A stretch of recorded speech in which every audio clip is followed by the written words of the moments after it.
శ్రీ సోమేశ్వర లక్ష్మీ నరసింహస్వామి ఆలయంలో Telangana high court judge Surapalli నంద కుటుంబ సభ్యులతో కలిసి స్వామివారికి ప్రత్యేక పూజలు నిర్వహించారు. అర్చకులు స్వామివారి శేషవస్త్రాలతో సన్మానించి స్వామివారి ప్రసాదాన్ని అందజేశారు.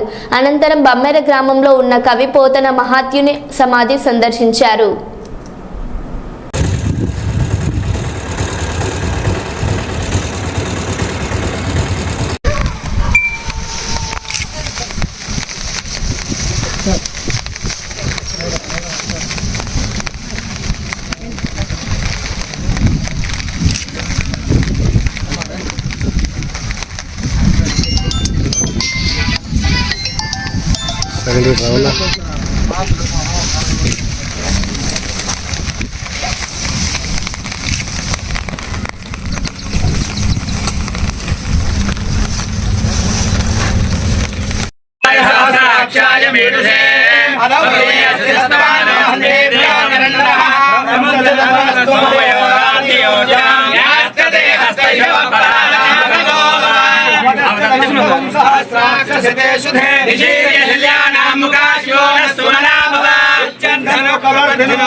नमस्ते